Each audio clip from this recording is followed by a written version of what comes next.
Bonjour à tous, bonjour à toutes, j'espère que vous allez tous, c'est tout bien. On se retrouve aujourd'hui pour parler de la série Peacemaker, voilà, dans cette rubrique qui va changer de nom très rapidement, mais je suis en train de le chercher, le nom, justement. Euh, on va parler de la série Peacemaker. Alors, avant de donner mon avis, etc., non, je n'attends pas la saison 2, même si j'irai dessus, évidemment. Mais c'est vrai que la saison 1 déjà m'a beaucoup fait chier, hein. Alors, je l'ai surtout revu parce que bah, saison 2 et puis j'avais pas totalement vu la saison 1 en vérité. Mais c'est vrai que cette saison 2 est un peu plus enquiquinante. On va être très honnête là-dessus. Et puis cette saison 1, pardon. Et puis bon, euh, l'humour euh, m'a saoulé tout le long, mais on en reviendra. Alors de quoi ça parle? Euh, on est à la suite, je sais plus combien de mois, combien de semaines après, mais vraiment quelques temps après les événements de The Suicide Squad, où Christopher Smith, alias Peacemaker, se réveille de sa blessure hein, qu'il a eue à cause de Bloodsport, et il va être engagé, enfin recruté dans une nouvelle équipe qui s'est formée avec Emilia Harcourt, John Economos, un nouveau personnage du nom de Murn et la fille de Amanda Waller. Désolé du spoil, mais voilà, vous ne perdez pas grand-chose à savoir que c'est la fille de Amanda Waller. Et donc, cette joyeuse petite bande va aussi être accompagnée d'un personnage que voilà, j'aime beaucoup, mais qui, dans cette série, a été totalement, et quand je vous dis totalement, c'est euh, détruit le personnage de Vigilante, évidemment, voilà. Mais voilà, ça, on en reviendra au point négatif, hein. Voilà, alors. Et donc, ces derniers vont affronter un groupe d'aliens qui décide d'envahir un petit peu la Terre, voilà. Pour des raisons, c'est on veut vous rendre meilleur, voilà, tout simplement. Donc, on décide de prendre votre contrôle, voilà, tout simplement. Alors, mon avis sur cette série, je n'ai absolument. Alors, ça peut aller à certains moments, parce que vous voyez quand même vous verrez qu'il est quand même assez haut hein, dans le. Alors attention, hein, pas dans le top 10, hein, mais il est quand même assez haut dans le classement comparé à des merdes qu'on a eues, hein, notamment The Flash, etc. Mais j'avoue que du coup, c'est pas du tout le film, la série que je vais me dire, bah tiens, je vais me la re-regarder. Ah bon. Manque de bol, il y avait la saison 2 de Peacemaker qui allait sortir, donc il fallait bien le regarder. Mais c'est vrai que ça a été compliqué pour moi, notamment l'humour qui est beaucoup trop présent, mais en fait qui est présent mais de manière beaucoup trop... euh, c'est de l'humour de beauf, tout simplement, c'est de l'humour beauf qui peut marcher parce que voilà, ça me gêne pas, mais c'est que c'est trop appuyé dessus, en mode tiens on te le met, tiens on t'y montre, c'est c'est compliqué. Puis surtout que voilà, la série, pourquoi faire sur un vilain? Alors oui, sur Comics Corp, oui, on m'a dit oui, mais c'est plus un anti-héros. Ouais, mais c'est un vilain. Enfin voilà, alors après voilà, pour moi ça reste un vilain. Pour moi, il n'y avait pas à faire de série sur un vilain. Notamment sur ce personnage-là. Au pire des cas, allez, si tu veux faire un film, enfin une série sur un personnage, tu le faisais sur Ratcatcher, sur Bloodsport, je sais pas. Mais pourquoi lui? Voilà, pourquoi celui-là à tout prix? Je ne sais pas. Euh, c'est vraiment. Alors, je peux même pas dire un ovni parce que voilà, la série est quand même compliquée, hein, mais ouais, c'est quelque chose. C'est en plus surtout que j'étais en train de me dire tout le long, mais vraiment, quand je vous dis tout le long, c'est tout le long du visionnage en mode pourquoi je regarde ça. Après, je me suis rappelé que voilà, j'avais décidé de le faire sur la chaîne. Donc, automatiquement, il fallait le regarder, mais tout le long en mode pourquoi je regarde ça? Qu'est-ce que j'ai fait pour regarder ça? Bah, malheureusement, disons que il a fallu le faire. Donc, voilà. Alors, on va passer au point négatif, hein. Évidemment, la vidéo sera assez courte, hein, je pense. Euh, Premier point négatif, c'est l'humour. L'humour qui, dans certains épisodes, ça va. Ça va, c'est bien dosé. Un peu lourd, mais c'est dosé. Mais déjà, les 3 premiers épisodes, pour moi, étaient extrêmement lourds en humour. Et déjà, juste de se dire, bon, les 3 premiers épisodes sont très lourds au niveau humour, c'est que c'est compliqué, du coup. Et tu te dis, ben, pourquoi... attendez, juste 2 secondes, que je mette bien le classement après. Tu te dis, pourquoi, si, pourquoi continuer? L'humour est lourd au possible. Oui, alors oui, bon, on a des blagues de cul et tout, ça ne me gêne pas, mais à un moment donné, stop, quoi. À un moment donné, t'as Adebayo qui, dans un épisode, c'est en mode, oui, bah, montre-nous la localisation de sorte d'usine où ils font de la bouffe pour les papillons, voilà. Euh, il montre, oh là là, bah mince, sa copine avait envoyé une image sur WhatsApp, du coup, ça l'a enregistré, et c'est l'intimité de sa copine qui est montrée, et là, t'as tout le monde qui rigole pendant 5 minutes. T'es en mode, mais pourquoi faire? Enfin, là, c'est même pas drôle, c'est gênant.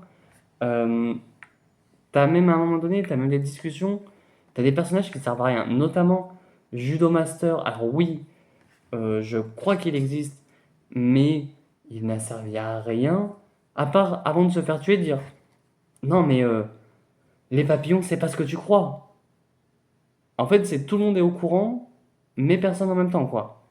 T'avais l'impression que c'était hyper secret et tout, mais du coup, t'en as beaucoup qui savent qui sont les papillons.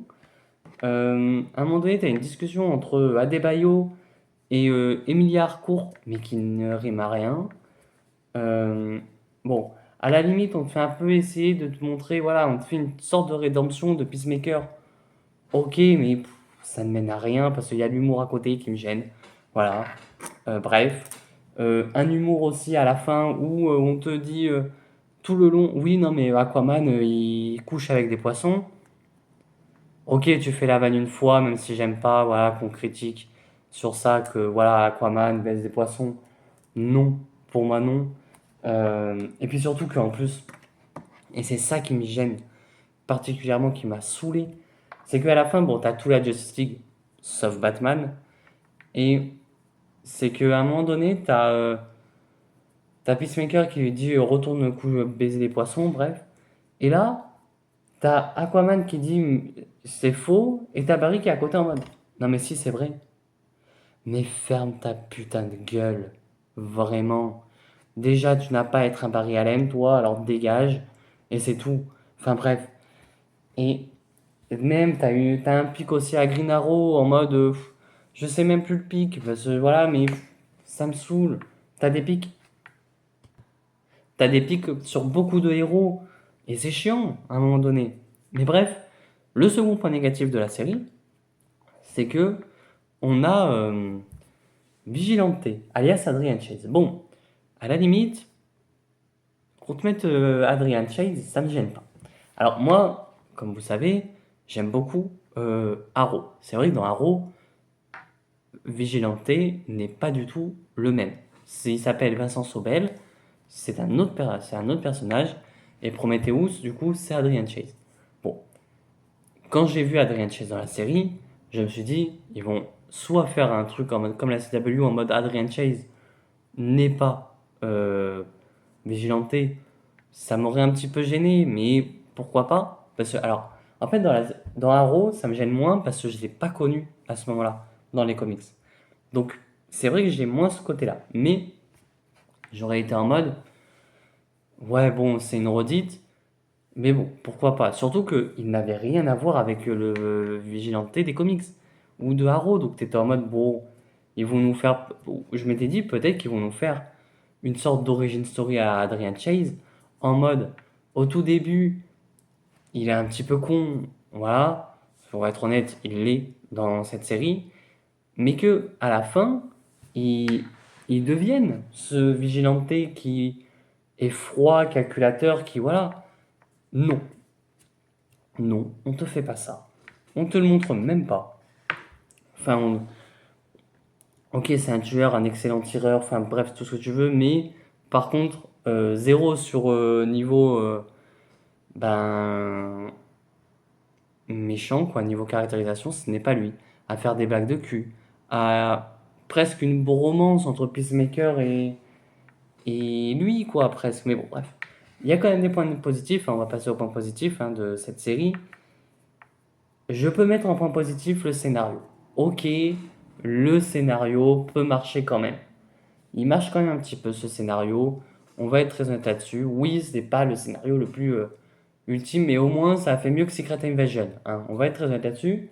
C'est que oui, le scénario était bien, mais au moins c'est un petit peu mieux que Secret Invasion.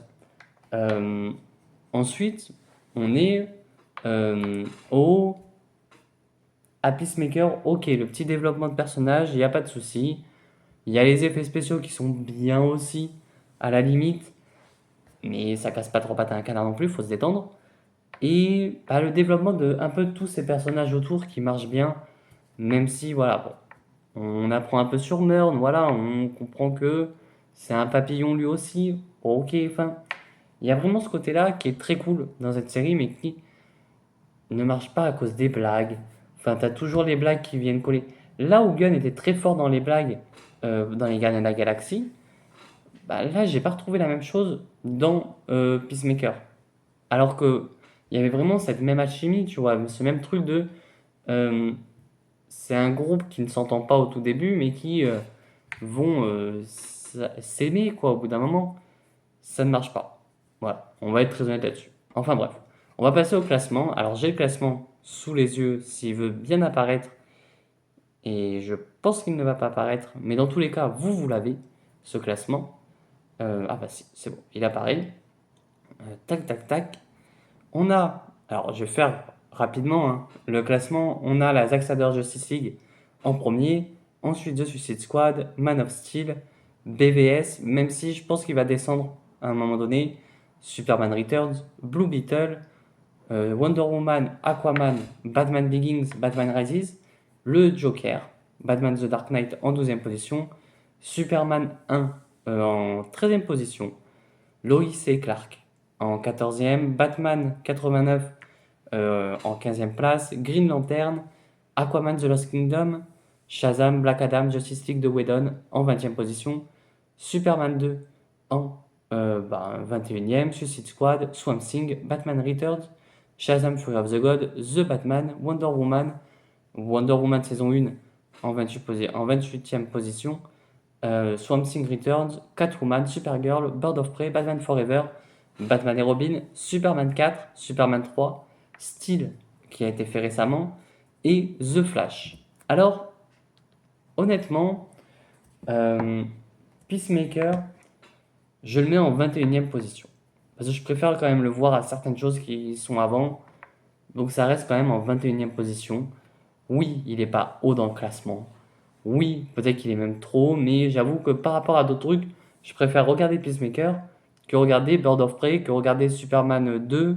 Enfin voilà, hein, vraiment, honnêtement, voilà. Enfin bref. La prochaine, alors, la prochaine, je peux pas vraiment le dire. Parce que ça va dépendre de deux choses. Soit ça sera Superman et Lois, saison 1 en tout cas. Soit avec le temps qui va se faire, ça sera Peacemaker saison 2. Ça va dépendre, ou peut-être Watchmen.